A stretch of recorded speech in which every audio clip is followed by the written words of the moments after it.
I was a fool to think our love could survive anything. Looking back now, I see how naive I was. But when you're young and in love, you think you're untouchable. Linda came into my life on a scorching summer afternoon at the county fair. I was there with my buddy Jake, mostly to eat funnel cake and check out the girls. Then I saw her. She was this petite blonde, full of energy, wearing cut-off shorts and a tank top, laughing as she tried to knock down milk bottles with a softball. Jake whistled low, nudging me. "Check out the hottie at the milk bottle toss," he said. But I didn't even respond. I couldn't take my eyes off her. She missed her throw and cursed so vividly it made the carny running the booth blush. I laughed, unable to help myself. She spun around, ready to go after whoever was laughing. But when our eyes met, something happened, something electric. Her glare softened into a smile that made my heart skip. "Think you can do better, tough guy," she said, holding out another softball.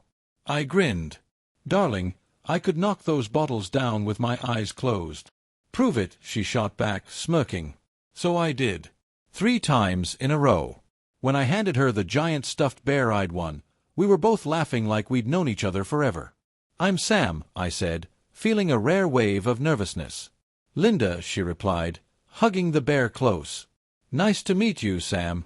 That day at the fair changed everything. We spent the afternoon together, riding the Ferris wheel, sharing cotton candy, and talking like there wasn't a clock ticking down on our time. I don't know if it was the summer heat, her laugh, or the way her blue eyes sparkled when she smiled, but by the time the sun dipped below the horizon, I knew I was in love. And when I kissed her under the fireworks that night, tasting the sugar from the cotton candy still on her lips, I silently promised myself, I'm going to marry this girl someday. 2 years later I did. We stood in front of a justice of the peace, young and broke, exchanging vows and cheap rings we could barely afford. Linda was 19 and working as a nurse at County General, and I was 20, just starting my career as a long-haul trucker. We didn't have much, but we had each other, and at the time, that felt like enough. "You may now kiss the bride," the judge said, and I didn't hesitate. I dipped Linda back and kissed her like the world was ending, while the handful of friends and family who showed up cheered us on. "I love you, Sammy," she whispered through happy tears when I pulled her close. "I love you too, Lindy Lou," I replied, using the nickname that always made her scrunch her nose in mock annoyance.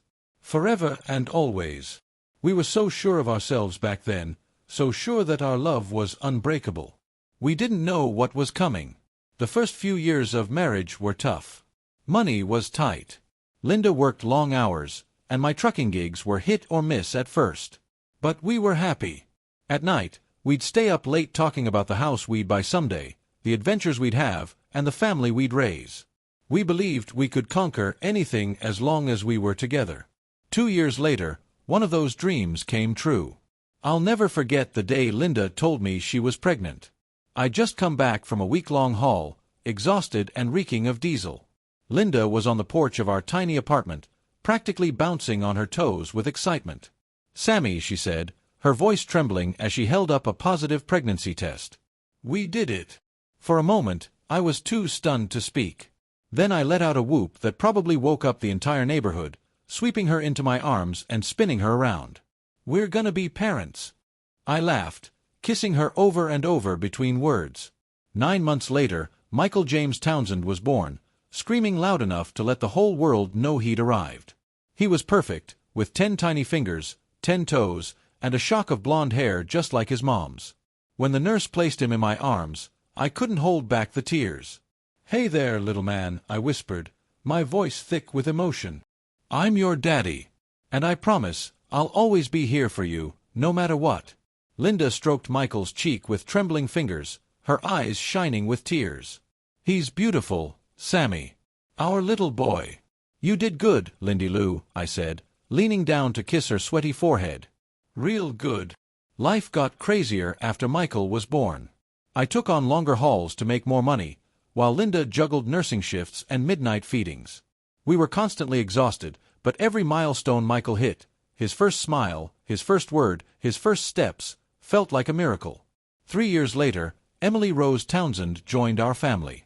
She came into the world on a stormy April night, all pink and perfect, with lungs to rival her brothers.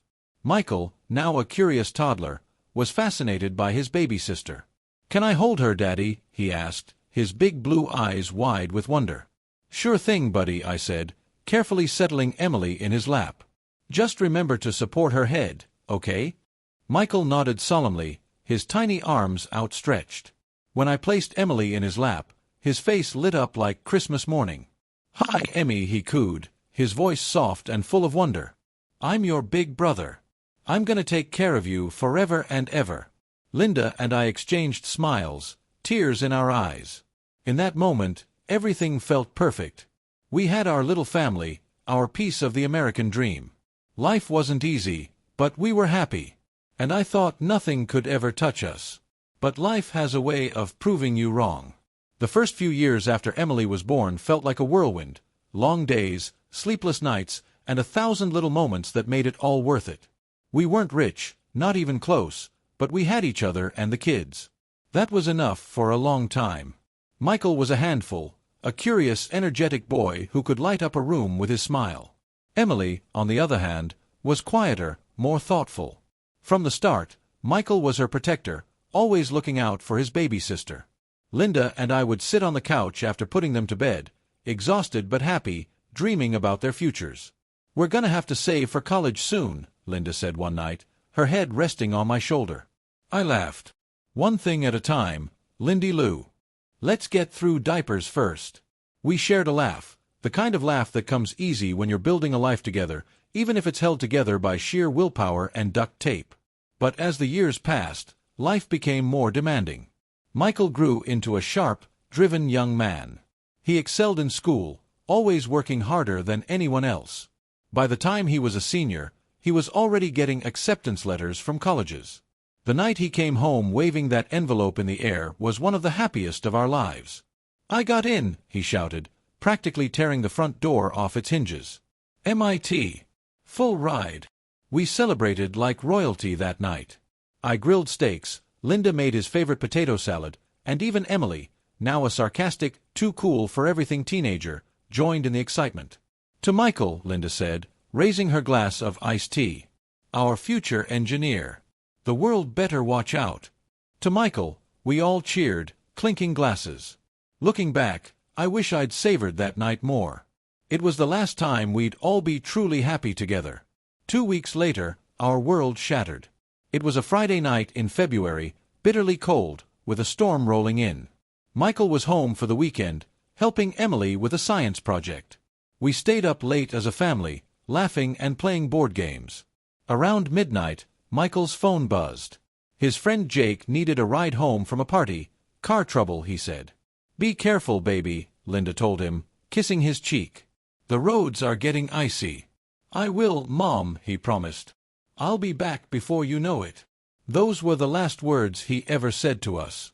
3 hours later, a knock at the door jolted us awake.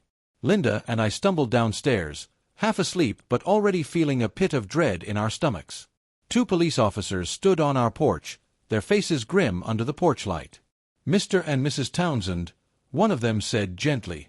"There's been an accident." I don't remember much after that. Just fragments. Black ice on the highway. The car flipped. By the time paramedics arrived, Michael was already gone. Linda screamed, a sound so raw and full of anguish it still haunts me.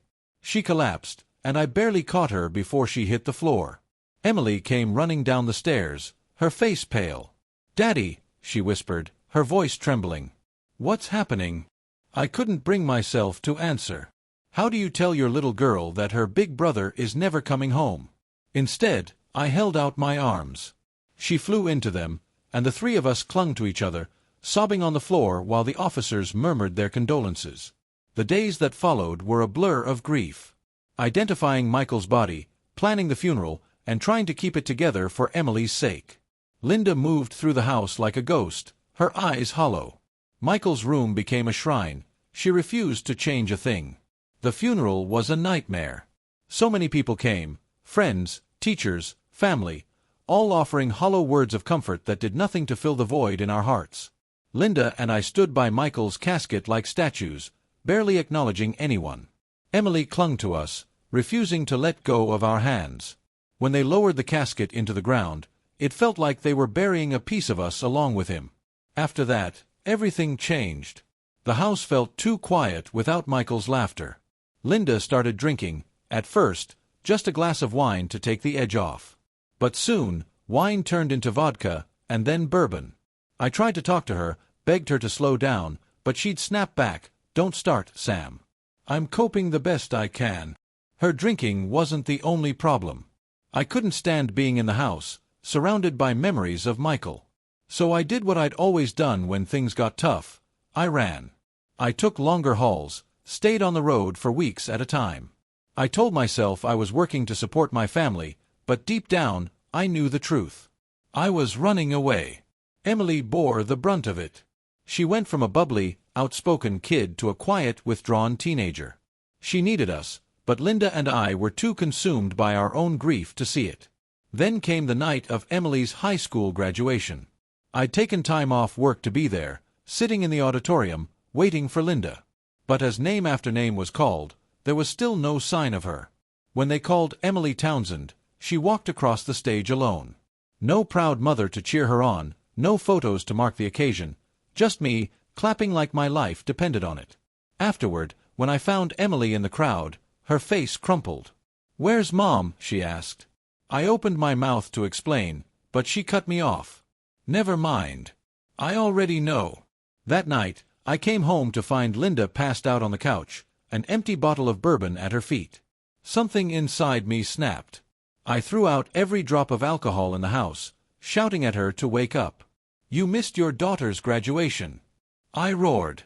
"Do you even care anymore?" Linda staggered to her feet, her eyes bloodshot and filled with anger. "Don't you dare judge me, Sam," she slurred. "You've been gone for years. At least I'm here." Her words cut deep because they were true. I had been running. But so had she, drowning her pain in alcohol while I buried mine under miles of asphalt. We argued late into the night, saying things we could never take back. Linda stormed out, slamming the door behind her. She didn't come back for 3 days. That fight marked the beginning of the end for us. After that fight, the fragile foundation of our marriage collapsed entirely.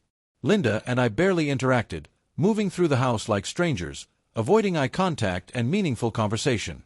The grief that had consumed us after Michael's death now festered, manifesting as resentment, anger, and cold silence.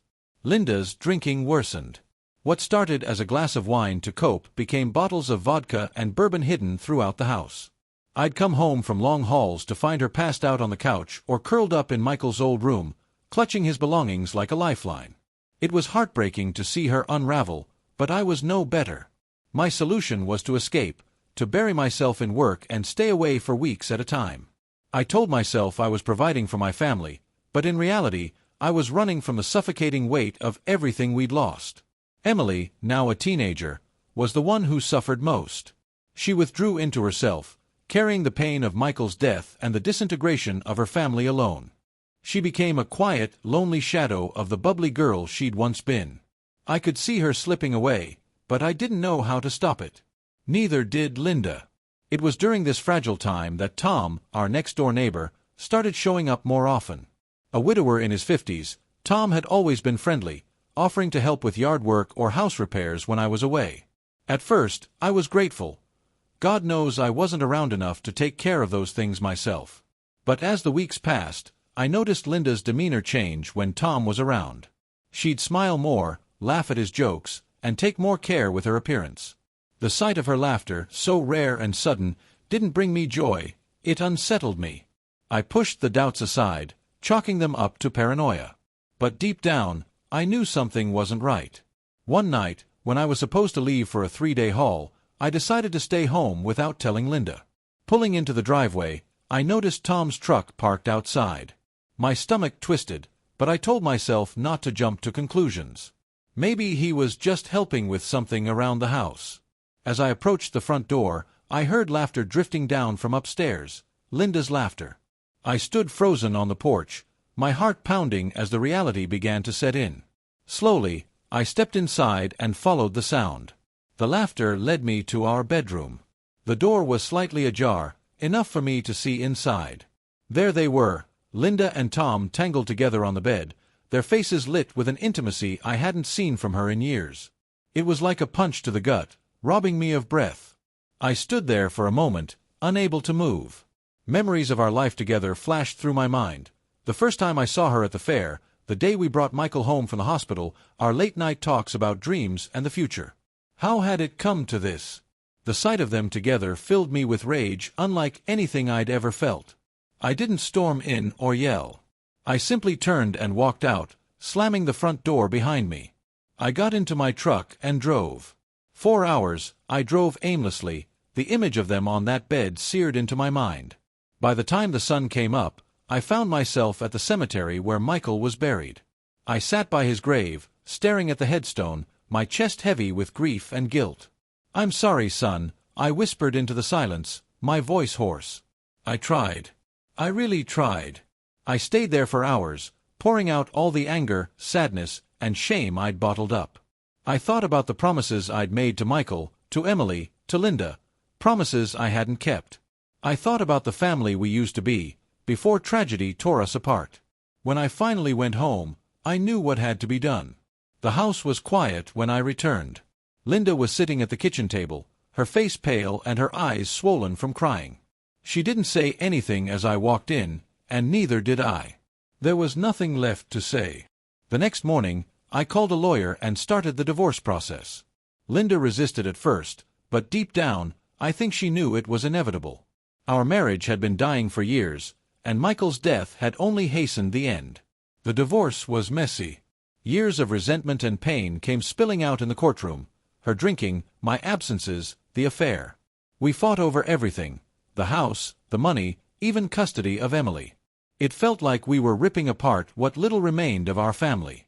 Emily watched it all unfold, trying to stay strong, but the strain showed. She moved out halfway through the proceedings, saying she couldn't take being caught in the middle anymore. One day, after a particularly brutal court session, I went to visit Emily at her tiny apartment. When she opened the door, the look on her face broke me. She was exhausted, worn down by the chaos Linda and I had dragged her into. "I miss him too," she said softly, referring to Michael. "But it's like I lost all three of you that night." Her words hit me harder than anything Linda had said in court. I realized then how badly I'd failed Emily, not just as a father, but as the one stable figure she'd needed. I promised her that night I'd do better. As the divorce dragged on, things began to shift. I asked my lawyer to tone down the aggression, and surprisingly, Linda did the same. Slowly, the fighting lessened, and we started focusing on what really mattered, Emily. When the divorce was finalized 6 months later, I was granted the house and primary custody of Emily. Linda got alimony and visitation rights. It wasn't a victory, it didn't feel like one. It was just the end of something that had already died. After the papers were signed, Linda stopped me outside the courthouse. Her face looked older, worn down by grief and regret. "I'm sorry, Sam," she said, her voice trembling. "For everything. I never wanted it to end like this." I looked at her and saw the woman I'd once loved, the mother of my children. The anger I'd carried for so long softened, just a little. "I'm sorry too," I said quietly. "We both made mistakes. I hope you find peace, Linda."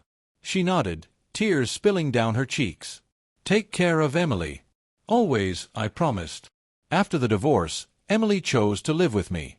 It was a turning point for both of us. I cut back on long-haul routes and took a job managing the local depot so I could be home more. Emily started therapy, working through the grief she'd carried for years. Slowly, we began to heal, not just as individuals, but as a family. Linda's path was harder. Her drinking spiraled after Emily moved out, and she lost her job at the hospital. She hit rock bottom several times, but eventually, she checked into rehab. It wasn't a smooth road, but she kept trying. The years passed. Emily graduated from high school and went to college, studying to become a counselor. She told me she wanted to help families like ours, families struggling with grief, addiction, and loss. I couldn't have been prouder of her. One night, as we were looking through old photo albums, she found a picture from her 5th birthday. It was a simple snapshot, the 4 of us on the beach, building a sandcastle. "I miss this," Emily said, tracing the photo with her finger. "I miss us being a family." I wrapped an arm around her and pulled her close. "We're still a family, Emmy." It just looks a little different now. She leaned her head on my shoulder. I know. It's just hard sometimes. It is, I agreed. But we're getting through it. Together. And we did. Day by day, we rebuilt our lives. Emily thrived in college, and I found peace in being present for her. Linda stayed sober, though it wasn't easy. She started working as a home health aide, helping others while continuing to rebuild her own life. 5 years later, we found a kind of fragile peace. Emily's in her final year of college, and I'm still managing the depot. Linda and I aren't friends, but we're civil. We see each other at Emily's milestones, like her college honors ceremony. Recently, I ran into Linda at the grocery store. She looked older, a little more fragile, but there was something else, a quiet strength. I'm 6 months sober, she told me, her voice soft but steady. That's good, I said, and I meant it. I'm proud of you. She nodded, her eyes filling with tears. Thanks, Sam. It means a lot. As she walked away, I felt a weight lift off my shoulders. The anger I'd carried for so long had finally started to fade. Maybe this was what healing looked like, not forgetting, but learning to live with the scars. Life didn't turn out the way I imagined when Linda and I stood in front of that justice of the peace all those years ago. We made mistakes, and we paid the price. But we've also found something else, resilience. Michael's death taught me how fragile life can be. Linda's struggles showed me the cost of running from pain. And Emily, she reminds me every day that there's still love and hope in the world. I don't know what the future holds, but I'm finally ready to face it. For the first time in a long time, I'm not just surviving, I'm living. If this story resonated with you, let us know your thoughts in the comments below. Don't forget to like and subscribe for more stories like this.